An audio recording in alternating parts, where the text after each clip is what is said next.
we're gonna move on to video games now. All right. And the first thing I want to talk about, I was hoping I would have it finished because I felt like I was hitting the end game, but it's not because I didn't try. Oh, okay. It's not because I didn't try. I kept going, and there's more to it that I didn't realize was going to be there. I'm talking about Days Gone. Your days are gone. Yeah, I talked about it a few weeks ago when I initially got it. I think it was the first show James was on with us right after Bryce left. And I said that, I have some nitpicks. I have some nits to pick, but I was enjoying the world and the story and the characters because I'm a huge fan of Sons of Anarchy, and they definitely have that tone with a couple of the characters. So this game was the opposite of Metal Gear Solid 5 for me. And that might sound like a reach, but here we go. Metal Gear Solid 5, Phantom Pain, started out super fucking strong. And here's mission after mission after mission after mission. And then about 15 hours into the game, maybe more, you change locations. And you go from the desert to Africa. And you change locations, and then instead of it being like a full list of missions to do, they start giving you one at a time. And you can tell this is obviously where they started having, Kojima and Konami started having problems. Obviously. Because now instead of having all this stuff at my disposal, it's like, go do a mission, return to your base, get another mission, go do it, return to your base. And it felt like it was artificially padding out the length of the game. With Days Gone, it's the opposite. It's the exact fucking opposite. And at first I thought it was bad design, but as I've played more of the game and more of the story, I realized it was a design choice where it started with just a lot of character exposition and world building, and you weren't doing a lot of missions that were consequential to your story. You were doing small side things, bounties, gathering resources for the camps. You were doing stuff like that to build the world and get you familiar with the map and familiar with your surroundings. And then as the game goes on, you start getting the story and how he loses his wife and where his wife might be and the rest of the motorcycle club he was in, and the rest of because it takes place in Oregon, and you learn the rest of Oregon, what's going on there. And so it starts out slow by design to make you feel like you're trapped in this world and with nothing to look forward to. And it really does a great job of setting the tone for you as the game player, for the character.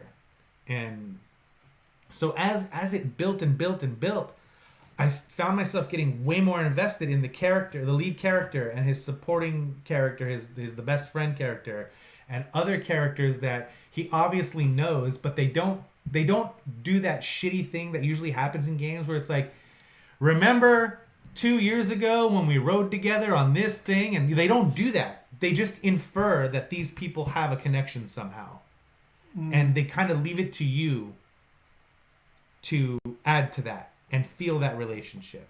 Yeah. And it builds relationships, and it builds stories and builds characters and builds this awesome fucking world. And then I got to a point where I'm like, all right, here comes the end game. I'm going to find out what happened with my wife. I'm going to get there. I'm either going to see her or not see her, depending on how they want to take me on this ride. And you switch locations, and they fucking reset the world again, because you're in a different location and you have to rebuild your trust up with new camps and new people. So all those people from before, you move to a different location with the same people? No, by yourself. Oh, by yourself. And it's really crazy because like the whole first 15-20 hours or whatever it is I've played of the game, this character is hell-bent on finding out what happened to his wife, because he needs to know for himself what happened to her. And every character you come across is always, the character's name is Deacon, and like is always telling you, Deacon, this is not just about you. This is about this is bigger. This is about all the people who have survived. This is about trying to find out what's happened to everybody and why things are the way they are. And they really hammer that home to you. But as somebody who got really invested in the Deacon St. John character, I'm on the same wavelength with him. Where's my wife? What happened to her? Is she alive? Is she dead? And then there's this great moment where the character realizes this isn't just about me. This is about something bigger. And it's the thing they've been hammering home for the first 20 hours. But if you allow yourself to get caught up in the story, you have that realization at the same fucking time that the character in the game has that realization. And it makes you more willing to be okay with having to re-earn loyalty with a new camp and new people in this new part of the map without without your comfort zone that you've had the whole time. And it's this awesome segment where he realizes this is not just about me. And then at the same time, you're realizing, fuck, I guess there's more important things going on in this story than what happened to my wife. Because you get that resolution when you switch locations. You get that resolution. And it's the thing that, as the character and as the person playing as that character, I was waiting for the whole fucking game. What fucking happened? And you get that. And then you realize, oh, there's more to fucking do. And instead of throwing my hands up and going, they're just artificially padding out the length of this game and, give them their $60 worth, make it as long as possible. All the negative shit that I would have said about another game that doesn't build a world or characters or story as strongly as this game does. Instead, I'm like, all right, who am I hunting? What bounty am I hunting now? What supplies do you need? Where do I need to go? Like, I am fucking in. It's about the journey. Yes, exactly. Yeah. Similar to Sons of Anarchy. It was never about where that story was going. It was always about, for me, because I came to it later. Yeah, it was always about how do they get there. And man, do they fucking nail that in this game. And I know it's getting quote unquote middling reviews. Real quick, Thunder Bros said that's interesting, risky choice given the power of reviews these days. Yes. So, and that's what I wanted to bring up is reviews. And that's good development, Batson says. Everybody talks about how this game is a 7 or 8. That's terrible. When did that happen? Where a 7 or an 8 out of 10 is a terrible fucking game. When did that really start? Like, I understand. Not enough. I understand not wanting to pay $60 for a game that you don't know if you're going to enjoy. There's so many different avenues now for video gaming. You can wait for a sale. You can use Redbox. You can use GameFly. There's so many different ways to play video games without having to spend $60 or full retail on it. That, to me, like, I have a friend who says, I don't even touch a video game unless it's 9 or 10. And I tell him, you're missing out on some great fucking video games. Because they're not quote unquote 9s or 10s by some fucking reviewer. Now, this game is also getting a lot of negative attention thrown at it because it's a straight white male protagonist. And it's further pushing that agenda. And like, I really fucking hate that has started to happen in video game journalism. It's so obnoxious. This game would not be any better or any worse if the protagonist was a different ethnicity or different gender. It would not be any better or any worse. Because they go out of their way to develop the character. It's not just what you're looking at or what you hear. It's what is happening to that character. It really bums me out that we're in a world where 7s and 8s are bad video games now. I don't think that's true. I'm going to say something super fucking controversial right now as far as video gaming goes, because I know I'm in the minority on this anyway, but I'm going to throw it out there. Also, real quick, he's supposed to be a Baker game dude, right? Yeah. Yeah. Yeah. Okay. I knew that. Just what you were talking about, because he's a white male person, I'm like, well, he's in a Baker game. He's probably a little racist too. Maybe. I don't know. No, he's not. Okay. Not at all. I don't know. I haven't played the game. The character is actually really well developed and really well done. Although you do have me intrigued as far as the game goes and how you're describing it. I am intrigued in I don't know, borrowing it because I bought it digitally, so you're gonna have to rent it. Oh, goddamn Sorry. So here's the controversial thing I'm gonna say. Here we go. I spent 70 hours playing Red Dead Redemption 2. Love that. 70 hours. Love that story. Finished that story. I always felt like I was fighting the controls to have a good time. I mentioned that on here when I did my Red Dead Redemption 2 review. I constantly felt like I was fighting the controls. And when you take that and it undercuts how good the story is, because that story is fantastic. It's a great character piece. It's a great world development. It's all that stuff. But I felt like I was constantly fighting the controls to try and have a good time. I had more fun, and I have had more fun with Days Gone than I did with Red Dead Redemption 2. It's not a better story than Red Dead 2. It just depends on what you like. Like I said, I happen to be a huge fan of Sons of Anarchy. I really liked that they embraced that biker culture and tried to be as true to it as they could in that show. And they do that in this game as well. They're very true to what you think that culture is like. And it's not a whole gang. It's 2 guys that are left from the gang. But I've had way more fun with Days Gone than I did with Red Dead Redemption 2. I think RDR2's story is better than this story in different ways. I'm not going to say like it's sort of like apples and oranges. They're 2 different kinds of stories.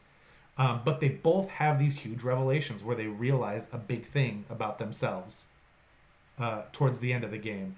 And I really feel like the model of this game, like when you get your resolution in Red Dead Redemption 2, that could have been the end of the game.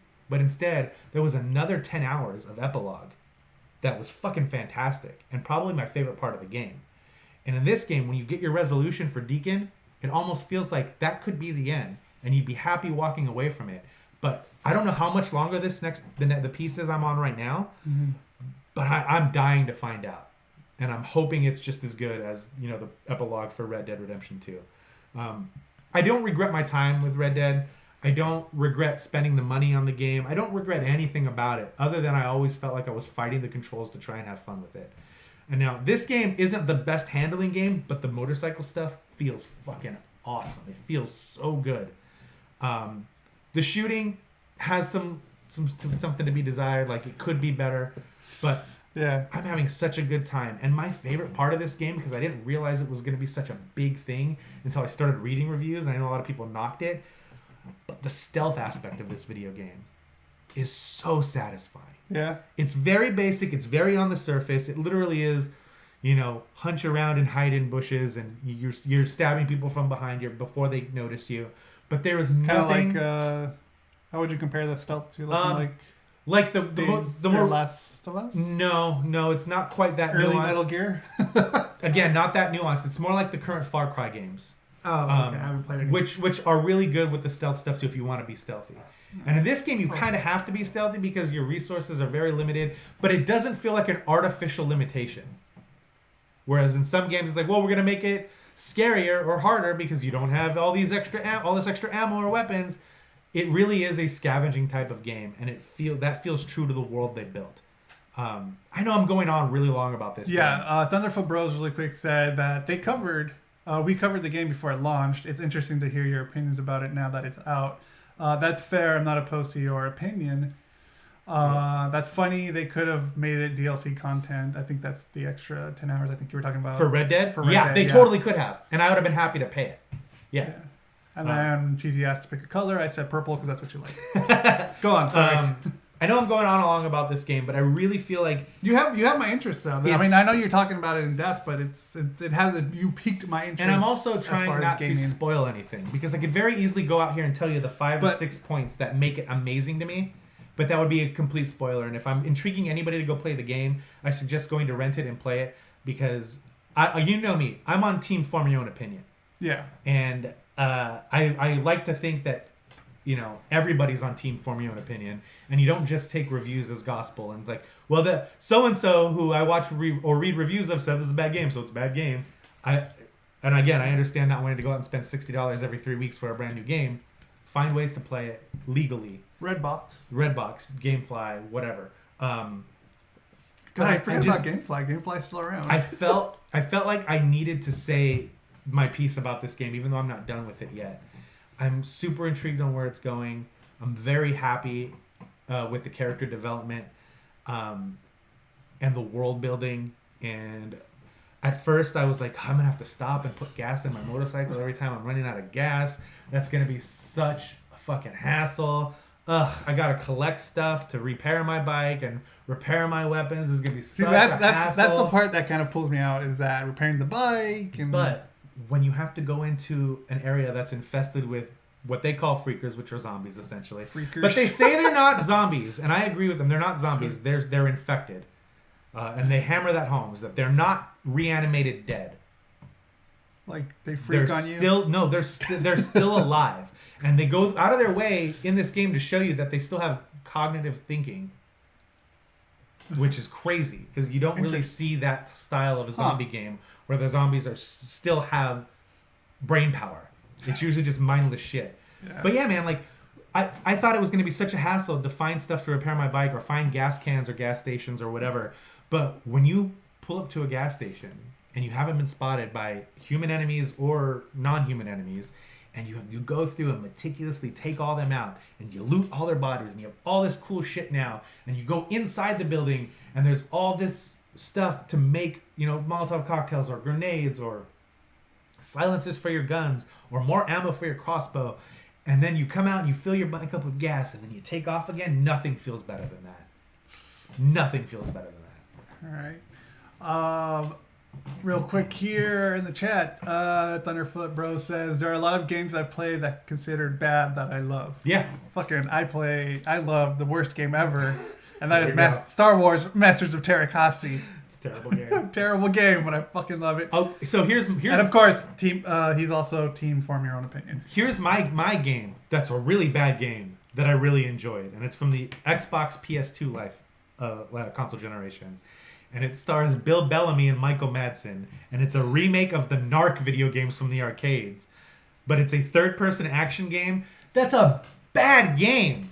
It's a bad game. I'm not gonna sit here and tell you that it got unfair reviews. It's a bad game, but I had a great time with it. I had fun with that game.